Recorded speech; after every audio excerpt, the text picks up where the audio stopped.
माननीय आज के इस कार्यक्रम के अध्यक्षता मुख्यमंत्री जी का से निवेदन करना चाहता हूँ कि आप आवे दोनों महापुरुषों के चित्र पर कर अमर रहे, आज के इस कार्यक्रम में दोनों महापुरुषों के चित्र पर पुष्प अर्पित। इसी कड़ी में हम निवेदन करना चाहेंगे कि हमारे बीच में लोकसभा दोनों महापुरुषों के चित्र पर पुष्प अर्पित करने की कृपा कोषाध्यक्ष बीडीएम संयोजक साथी हमारे सम्मानीय वरिष्ठ साथी कि आप आवे एक एक करके आवे दोनों महापुरुषों के चित्र पर पुष्प अर्पित करने की कृपा करें।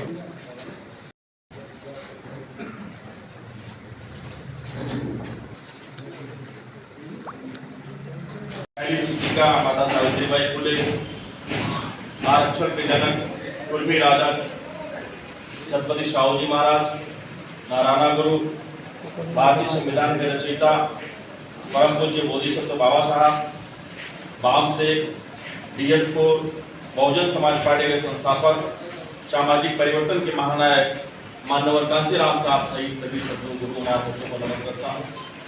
बहुजन समाज पार्टी के राष्ट्रीय अध्यक्ष परम आदरणीय बहन कुमारी मायावती जी के में आस्था विश्वास रखते हुए उनके दीर्घायु होने की मंगल कामना करता हूँ। बहुजन समाज पार्टी के यूथ आइकॉन एकमात्र हमारे नेशनल कोऑर्डिनेटर भाई आकाश आनंद जी के उज्जवल भविष्य की कामना करता हूँ। आज इस बैठक की सदारत कर रहे हैं हमारे मुख्य मंडल के प्रभारी भाई सर्वेंद्र अम्बेडकर जी हमारे बीच में सीधे सबको मैसेज देना है। विधानसभा के प्रभारी साथी हो गए, सभी विधानसभाओं के अध्यक्ष साथी हो गए। भाईचारा ऐसा नहीं कि ये काम केवल बिहार में होगा, ये काम उत्तर प्रदेश में नहीं होगा। वो एक्सपेरिमेंट हुआ, यहाँ भी वो करेंगे, वहां 10 दिया है तो 50 देंगे। वोट की कीमत को समझा। जैसे इलेक्शन कमीशन ने एसआईआर की बात किया, बहन जी ने एक दिन बाद हम सब की मीटिंग बुला लिया और ये कहा था कि आपको एसआईआर में लगना है, ये इनकी साजिश हो सकती है। और वैसे उत्तर प्रदेश में तो साहब कांसीराम जी ने, बहन कुमारी मायावती जी ने हमको और आपको इतना अलर्ट कर दिया है, वोट के मामले में इतना अलर्ट कर दिया है कि आपने फॉर्म भी भरा। जिन लोगों को कोई क्वेरी आई आपने सबूत भी देने का काम किया। जिनकी उम्र 18 साल हुई थी, तमाम बेटियों की शादी यहाँ वहां हो जाती है, आपने फॉर्म 6 भी भरा। अब भी आपके पास मौके हैं, कहीं कोई दिक्कत हो तो एक एक वोट को दुरुस्त करना। आपने 3-4 महीने खूब काम किया। उसी बहाने हमको आपको गांव में जाने का मौका मिला, बूथों पर जाने का मौका मिला। तो हमारे लोगों ने वोट के बारे में हमारे लोगों को जानकारी भी है। तो हम लोग लगातार गांव की तरफ रहे, बूथों की तरफ जाने का काम किए।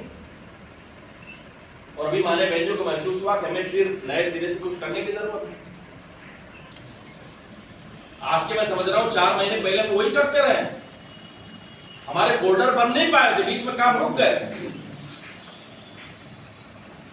अब सुल्तानपुर के लोग कहां तक पहुंचे मुझे नहीं मालूम, लेकिन हम लोगों ने कोई 70%, कोई 80%, कोई 90%, कोई लगभग कह रहा हमारा पूरा हो गया। नहीं था फलाना इंस्पेक्टर फलाना घरों में के पीछे वो थे, बहुत तलाश किया पर कोई आदमी नहीं मिला। ये हालत है, लेकिन खुद धोखा खाया जाए तो क्या फायदा उससे। इससे हम लोग भोग बजा के अपने 6 पदाधिकारी को तैनाती करें, बहुत दिक्कत नहीं।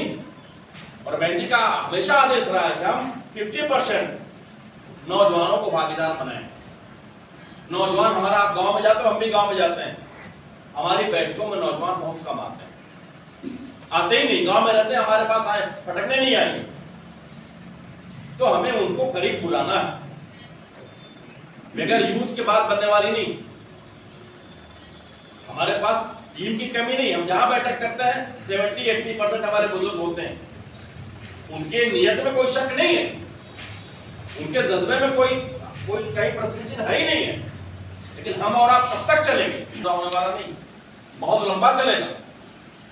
वो तो 4 बार बीएसपी की सरकार बन गई, हमारी सत्ता बन गई, परिवर्तन थोड़ा जल्दी हो गया, लेकिन ये बहुत लंबी लड़ाई। इसलिए हमें अपने पीछे अपने एक बहुत ज्यादा नहीं, अभी 14 अप्रैल भी आ रहा, 4-6-10 दिन उसमें आपका जाया होगा। उसके बाद मुझे लगता है कि पंचायत के चुनाव भी अनाउंस हो जाएंगे। सरकार कितना रिस्क लेती है देखिएगा।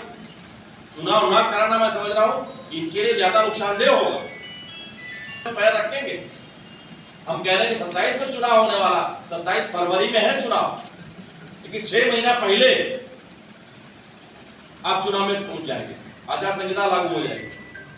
तो इसी साल के आखिर में आपको विधानसभा के चुनाव में जाना, तो हमारे पास समय कितना है?